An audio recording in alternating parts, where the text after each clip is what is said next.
எம்மா, உன் மருமக வெளிநாட்டுல இருக்காருன்னு தான் பேரு. ஒரு நிம்மதி எனக்கு கிடையாது. என் வாழ்க்கையை நாசப்படுத்திட்டியம்மா.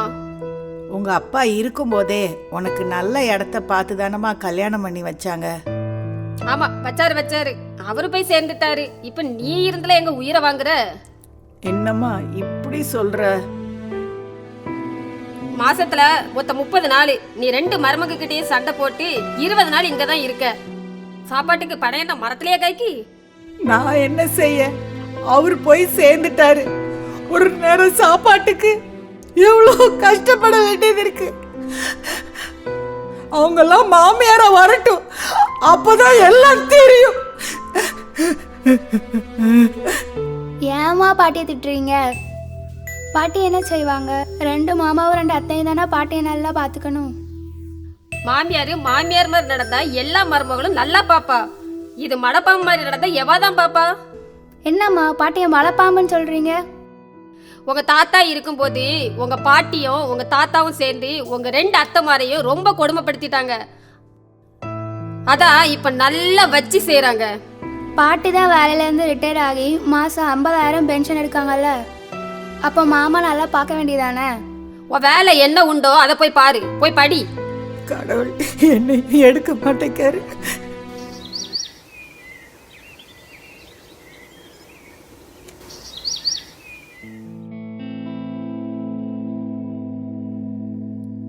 ஓஹோ, எங்க கட்டிலையா நீ படுத்திருக்க? இரு, உன்னை எப்படி எழுப்பி விடுறேன்னு பார்.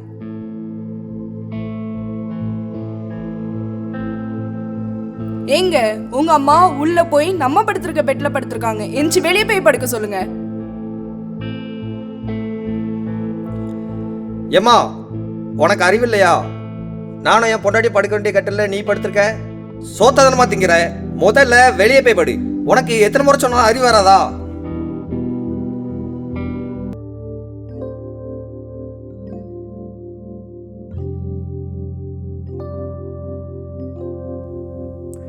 சின்ன வயசுல உன்னை என் கூடவே படுக்க வச்சு தானடா வளர்த்தேன். என் ரத்தத்தையே பாலாக்கி உனக்கு பால் கொடுத்து தானே வளர்த்தேன். அத கொஞ்சம் நினைச்சு பாருடா. என்னமோ உலகத்துல நீ மட்டும் தான் பிள்ளைய விசேஷமா வளர்த்துட்ட. உலகத்துல அத்தனை பேர் தான் பிள்ளைக்கு பால் கொடுத்து வளர்க்குறாங்க.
காடு வாவான்கு வீடு போப்போன்கு மெத்த கேக்குதா மெத்த. உங்க அம்மா நான் இப்படி பேசுவியாமா? எங்க அம்மாவை பத்தி பேசுவா, உங்களுக்கு என்ன இருக்குது இருக்கு? ஏம்மா பாட்டிகிட்ட சண்டை போடுறீங்க? சும்மா இருடி. உங்க பாட்டி எங்க அம்மாவை பத்தி எப்படி பேசலாம்? மாசம் மாசம் 50,000 ரூபாய் என் பென்ஷனை நீங்க தானே ஏடிஎம்ல இருந்து எடுக்கிறீங்க. இனி ஒரு சல்லி பைசா கூட அங்க காசு எங்களுக்கு வேண்டாம். தம்பி, ரொம்ப வயிறு பசிக்குதியா? கொஞ்சம் சாப்பாடு போட்டு தாப்பா.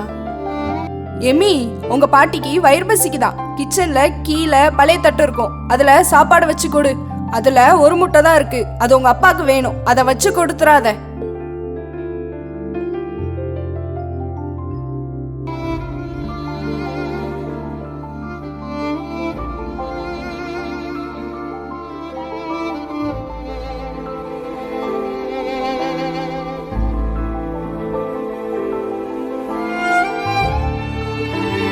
நீ நல்லா இருப்பமா.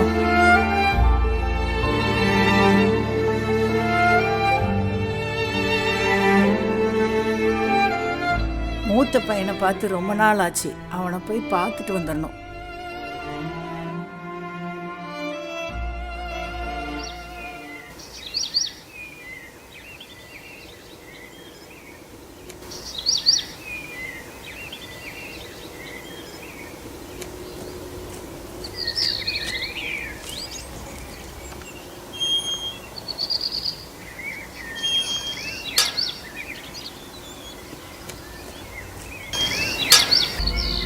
இப்படி பிஞ்ச பறிச்சு வச்சா அவ வந்த சத்தம் போட போறான். சாப்பிட்றதுக்கு ஆசையா இருந்ததுப்பா. எதுக்குதான் ஆசையா இருக்காது? இந்த வீட்டுல ஒரு பழத்தை கூட நான் பறிக்க கூடாதா? ஏமா ஃப்ரிட்ஜ் எல்லாம் திறக்காதம்மா. திறந்தா உனக்கு அடைக்க தெரியல. என்னடா இந்த வீட்டுல ஒரு ஃப்ரிட்ஜை கூட திறக்க எனக்கு உரிமை இல்லையா? உன் உரிமைய நீயே கெடுத்துட்ட. ஆமாண்டா, நான் கெடுத்தேன். டாக்டர் நீ பிழைக்கவே மாட்டேன்னு சொன்னாரு. உன்னை நான் எப்படி வளர்த்தேன்? ஸ்கூலுக்கு லீவ் போட்டு தினமும் ஆஸ்பத்திரி வீடுன்னு உன்னை பார்த்து பார்த்து பிழைக்க வச்சேன். ஆனா நான் இன்னைக்கு உரிமை இல்லாதவளா போயிட்டேன்ல. சரி, ஒரு இடத்துல அமைதியா போய் உட்காரு.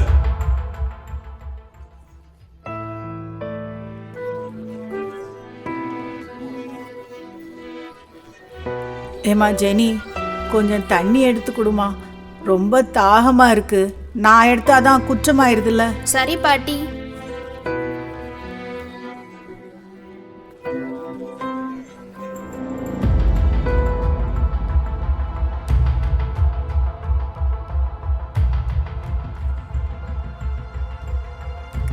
ஏமா என்ன படிக்க? பிஎஸ்சி மேக்ஸ் முடிச்சிருக்கேன் பாட்டி. பிஎட் பண்ணிட்டு இருக்கேன். ஜெனி, உனக்கு ஒன்று தெரியுமா? உங்கள் அப்பா சின்ன வயசில் நிறைய தண்ணி குடிப்பான். அவங்க அப்பா தாம்பரபரணிக்கே போய் குடமாக தண்ணி கொண்டு வருவார். ஏன் பாட்டி அதெல்லாம் சொல்லி காட்டுதீங்க? பாட்டிட்ட உனக்கு என்ன பேச்சு? அம்மா ஆபீஸ்ல இருந்து வர்றதுக்குள்ள வீட்டு வேலையை பாரு, இல்லது எக்ஸாமுக்கு படி. சரிப்பா. ஐயா, மூச்சு விட கஷ்டமா இருக்கு. ஆஸ்பத்திரிக்கு கூட்டு போறியா? வாழ்ந்தது போதும். கடவுள் என்ன வச்சிருக்கிறாரோ அதான் நடக்கும்.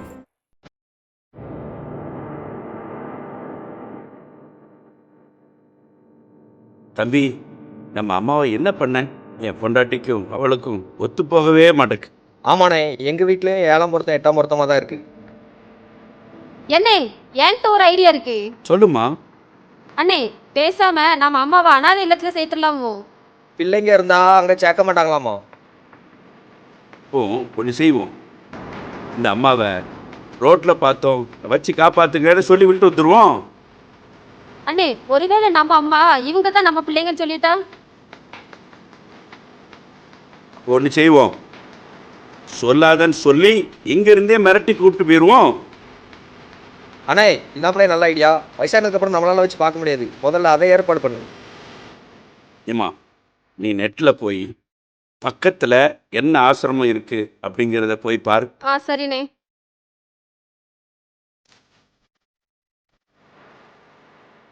அண்ணே, இங்க பாருங்க, கொங்கதம்பாறையில ஒரு ஆசிரமம் இருக்கு. பக்கம் தானே இது? சரி, அப்போ நாளைக்கே அங்கே போய் சேர்த்துருவோம். சரியா?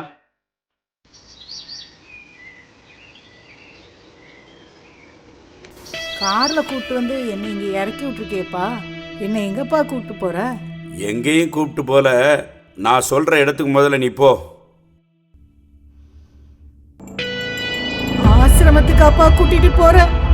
வீட்டில் வச்சு உன்னை எங்களால சமாளிக்க முடியல. அதனால இங்க ஆர்ஃபனேஜ்ல இரு. நல்லா இருப்பா, எங்க உயிரை வாங்காத.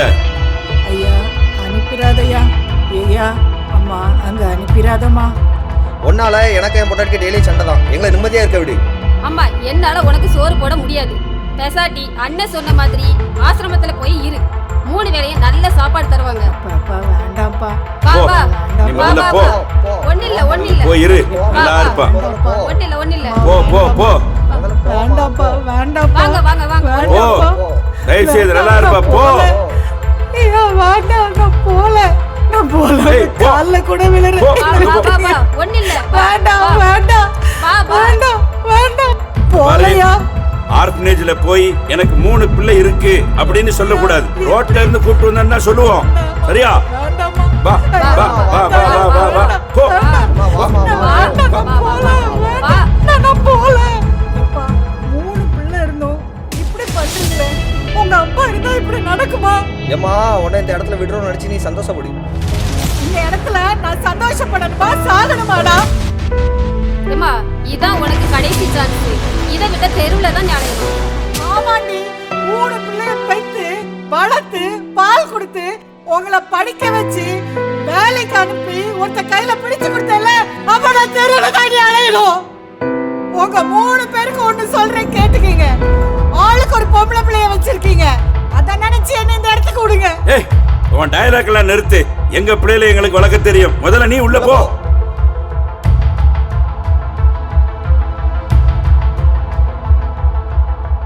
வணக்கம் சார். வணக்கம். சொல்லுங்க சார், எந்த ஊர்? இவங்க யாரு? சார், ஃபேமிலியாக காரில் வந்துட்டு இருக்கும்போது ரோட்டில் பிச்சைக்காரி அங்கே இங்கேயும் ஓடிக்கிட்டு இருந்தா. பார்க்க கஷ்டமாக இருந்துச்சு.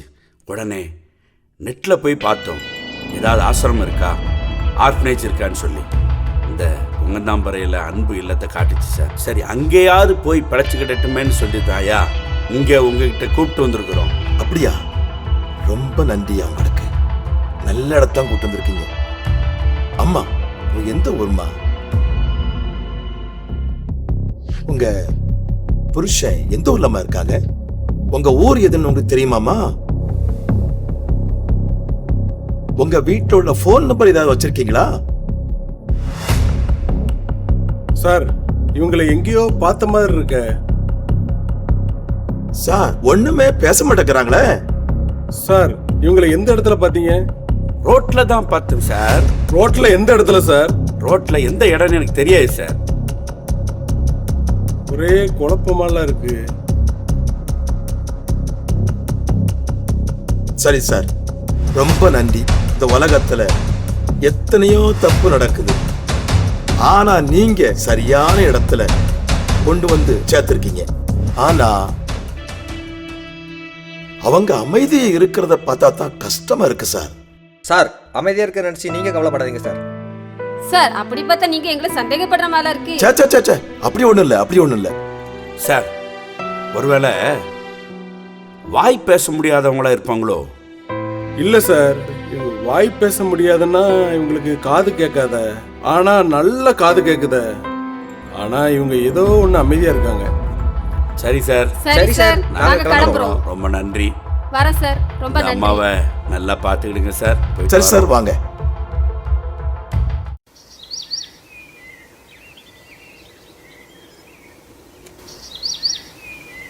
மழை வேற பெஞ்சிட்டு இருக்கு.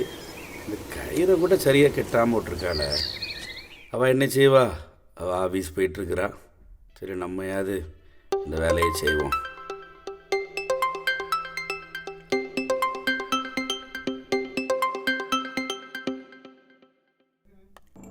ஹலோ. ஹலோ சார், வணக்கம் சார். கொங்கந்தம்பாறை அன்பு இல்லத்திலிருந்து பேசுகிறேன் சார். 2 நாளைக்கு முன்னாடி நைட்டு வந்து வயசான அம்மா முதியோர் இல்லத்தில் வந்து சேர்த்தீங்களா சார்? அது நீங்கள் தானே? ஆமாம் சார், சொல்லுங்கள் சார். சார், ஒன்று உங்ககிட்ட கேட்கலாமா? கேளுங்க சார். சார், அவங்க ரோட்டில் பார்த்த பிச்சைக்காரியா அல்லது உங்கள் அம்மாவா சார்?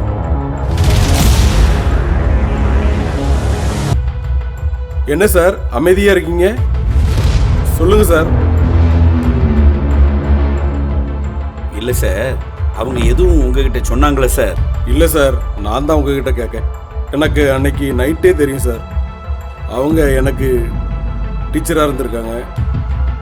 நீங்கள் 3 பிள்ளைங்க அவங்களுக்கு. நீங்கள் மூத்த மகன். ஏன் சார் இப்படி பண்ணீங்க? உங்கள் அம்மாவுக்கு ஒரு நேரம் சாப்பாடு உங்களால் கொடுக்க முடியாதா? சார், என்னை மன்னிச்சிருங்க சார். நான் வந்து எங்கள் அம்மாவை வீட்டுக்கு கூட்டு வந்துட்டுமா சார்? இல்லை சார், நான் இப்போ எதுக்கு உங்களுக்கு ஃபோன் பண்ணோம்னா, உங்கள் அம்மா 2 நாளாச்சு எதுவும் சாப்பிட மாட்டுக்காங்க, யார்கிட்டையும் பேச மாட்டுக்காங்க, அமைதியாகவே இருக்காங்க சார். நீங்கள் கூப்பிட்டாலும் வரமாட்டாங்க சார். சரி சார், வச்சிருந்தேன் சார். சார் சார் சார் வச்சிடாதீங்க சார். ஐயோ, ஃபோனை கட் பண்ணிட்டாங்களே.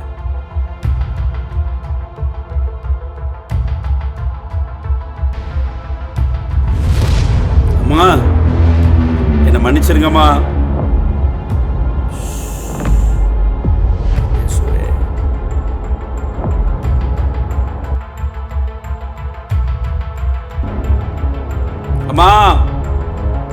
அமைதியா இருக்கீங்களா?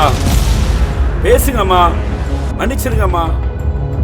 இனி இந்த தப்ப நான் பண்ண மாட்டேன். அமைதியா இருக்காதீங்கம்மா. அம்மா, அமைதியா இருக்காதீங்க.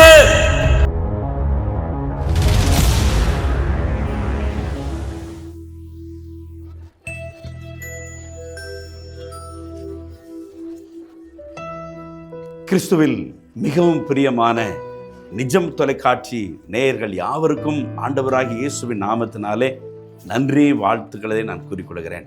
பிரியமானவர்களே, இந்த நாளிலும் நம்முடைய நிஜம் தொலைக்காட்சியில அம்மாவின் அமைதி என்ற கிறிஸ்தவ குறு நாடகத்தை நீங்கள் பார்த்தீர்கள்.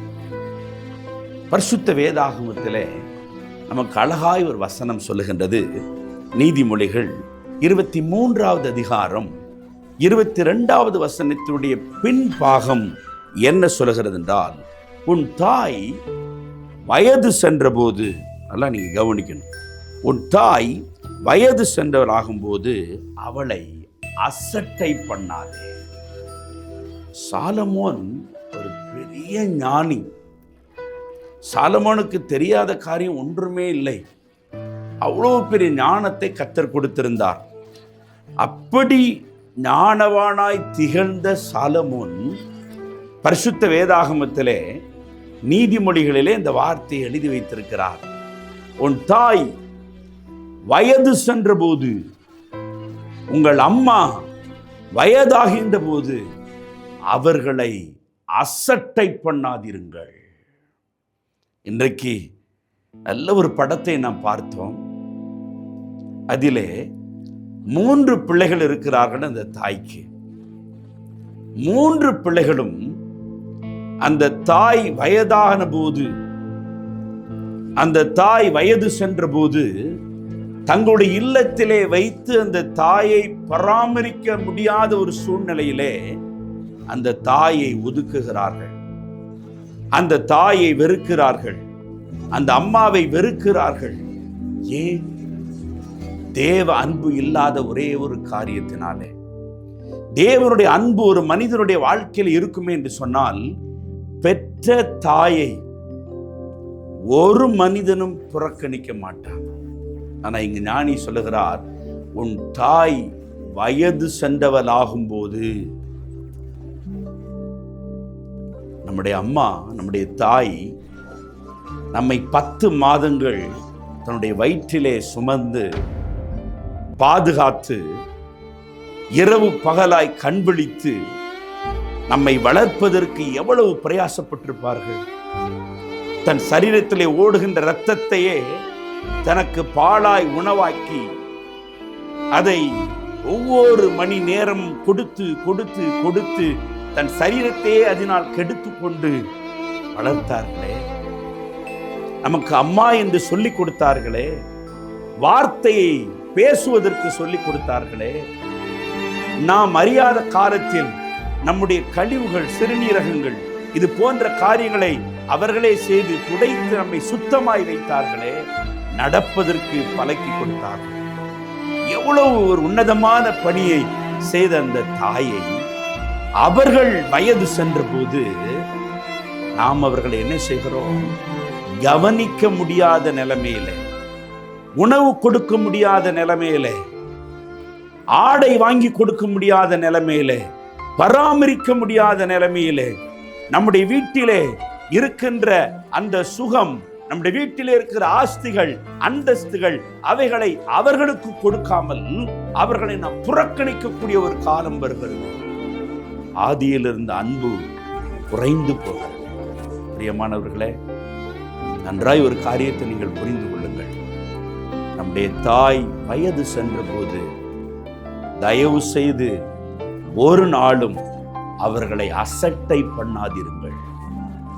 அவர்களுக்கு சில பலவீனங்கள் இருக்கலாம். அவர்களுடைய குணாதிசயங்கள் ஒருவேளை மாறலாம். அல்லது அவர்களுக்குள்ள ஏதோ ஒரு மாற்றம் இருக்கலாம். அல்லது ஏதோ ஒரு பிரச்சனை இருக்கலாம். அல்லது அந்த வயதுக்கு முதிர்ந்த சில காரியங்கள் அந்த தாய்க்குள்ள இருக்கலாம்.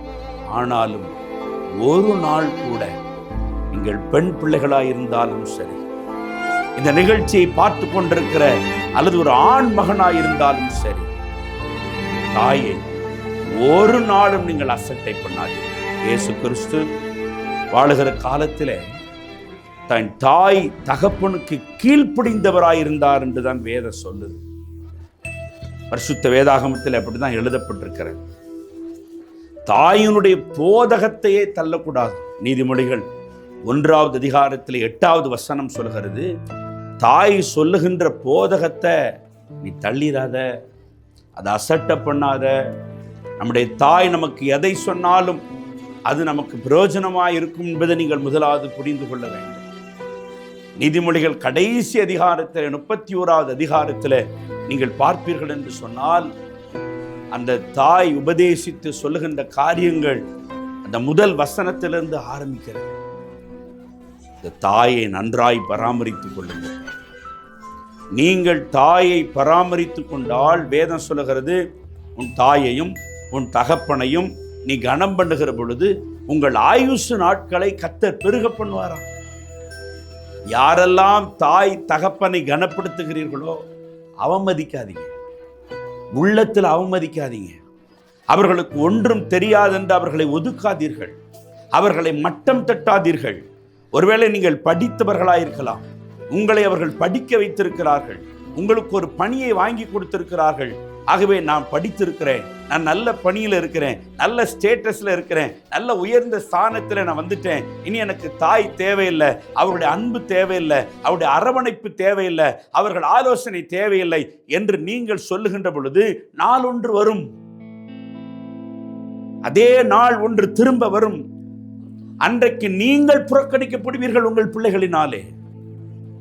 கவனமாய் இந்த உலகத்தில் நம்ம வாழணும். நம்முடைய தாயை நாம் மதிக்க வேண்டும். உங்கள் தாயை நீங்கள் நேசிக்க வேண்டும். உங்கள் தாய்க்கு கொடுக்க வேண்டிய மரியாதையை நீங்கள் கொடுக்கணும். அதுதான் வேதம் சொல்லுது. இயேசு அப்படிப்பட்ட மரியாதையை கொடுத்தார். இயேசு தாயை நேசித்தார். கடைசி நேரத்தில் சிலுவையிலே கூட அந்த தாயை பராமரிப்பதற்கு அந்த சீடர்களிடத்தில், அங்கு நிற்கிற பிள்ளைகளிடத்தில் அவர் சொல்லுகிறார், என் தாயை பராமரித்துக் கொள்ளுங்கள். எத்தனை பேர் இன்றைக்கு தாயை நாம் பராமரிக்கிறோம்? எத்தனை பேர் இன்றைக்கு தாய்க்கு 3 வேளை உணவு கொடுக்கிறோம்? எத்தனை பேர் இன்றைக்கு தாய்க்கு புத்தாடைகளை நாம் வாங்கி கொடுக்கிறோம்? எத்தனை பேர் தாயினுடைய விருப்பத்தை, ஆசைகளை நாம் நிறைவேற்றுகிறோம்? இந்த குறு நாடகத்தை பார்த்த நீங்கள் தயவு செய்து இனி இந்த தவறை செய்யாதிருங்கள். தெரியாத இடத்திற்கு அனுப்பாதிருங்கள். ஆர்ஃபனேஜுக்கு அனுப்பாதிருங்கள். உங்கள் தாயை உங்கள் கூடவே வைத்து அவர்களோடு கூட பேசுங்கள். உங்கள் தாயை உங்களோடு கூட வைத்து அவர்களோடு கூட அன்பு காட்டுங்கள். கடைசி நாட்களில் அவர்கள் சந்தோஷமாய் சமாதானமாய் உங்களை ஆசீர்வதித்து அவர்கள் செல்லட்டும். தாயின் அமைதியை நீங்கள் பார்ப்பீர்கள். இந்த படத்தில் இந்த தாய் அமைதியாய் இருப்பதற்கு காரணம்,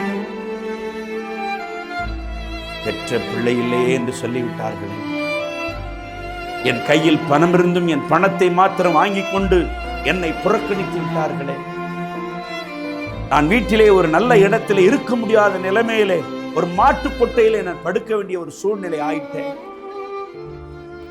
மருத்துவமனைக்கு என்னை அழைத்து செல்ல முடியாத நிலைமைக்கு என் பிள்ளைகள் என்னை மாற்றிவிட்டார்களே, அறுத்தம் என்ற வேதனை. இந்த தவறை பார்த்து கொண்டிருக்கிற நீங்கள் யாரும் செய்து விடாதீர்கள். தாய்க்கு ஒரு பலவீனமா, முடிந்த அளவு பாருங்கள், அவர்களிடத்தில் அன்பு காட்டுங்கள். நீங்கள் என்ன ஆகாரத்தை சாப்பிடுகிறீர்களோ அந்த ஆகாரத்தை உங்கள் தாய்க்கு கொடுங்கள். நீங்கள் ஒரு ஆகாரத்தையும் தாய்க்கு ஏதோ ஒரு ஆகாரத்தையும் தயவு செய்து நீங்கள் கொடுக்காதீர்கள். உங்கள் பிள்ளைகள், உங்கள் மனைவி, நீங்கள் என்ன சாப்பிடுகிறீர்களோ அதே ஆகாரத்தை உங்கள் தாய்க்கு கொடுத்து நீங்கள் பழகுங்கள். தாயை நேசியுங்கள். நிச்சயம் உங்கள் ஆயுசு நாட்களை கர்த்தர் பெருக பண்ணுவார். வேதம் சொல்லுகிறது, உன் தாய் வயது சென்ற போது அவளை அசட்டை பண்ணாதே. கர்த்தர் உங்களை ஆசீர்வதிப்பார். உங்களுக்காக நான் ஜெபிக்கிறேன். அன்பு நிறைந்த நல்ல ஆண்டவரே, பரிசுத்தம் உள்ள பிதாவே, ஆண்டவரே, தாய் தகப்பனை கனப்படுத்துகிற பொழுது எங்கள் ஆயுசு நாட்களை எல்லாம் நீர் பெருக பண்ணுவீர் என்று வேதம் சொல்லுதப்பா. இந்த படக்காட்சியை பார்த்த ஒவ்வொரு பிள்ளைகளுக்காக நான் ஜெபிக்கிறேன். இந்த நிகழ்ச்சியை பார்க்கிற ஆண்டவரே நிஜம் தொலைக்காட்சி நேயர்கள் யாவருக்காக நான் ஜெபிக்கிறேன். இயேசுவின் நாமத்தினாலே இன்றிலிருந்து பிள்ளைகளுக்கு ஒரு மாறுதல் உண்டாகட்டும், ஒரு வித்தியாசம் உண்டாகட்டும். யாரெல்லாம் தாயை அவமதித்தார்களோ வெறுத்தார்களோ ஆண்டவரே அவர்களெல்லாம் தாயை நேசிக்கத்தக்கதாய், அம்மாவை நேசிக்கத்தக்கதாய், அம்மாவுக்கு செய்ய வேண்டிய பணிவிடைகளை செய்யத்தக்கதாய் ஆண்டவர் உள்ளத்திலே பேசும்படியாக நான் ஜெபிக்கிறேன். அதற்குரிய ஆசீர்வாதத்தை பிள்ளைகள் கரத்திலிருந்து பெற்றுக் கொள்ளட்டும். நாம மகிமைப்பட இயேசுவின் மூலம் ஜெபிக்கிறோம் எங்கள் ஜீவனுள்ள நல்ல பிதாவே. ஆமென். God bless you.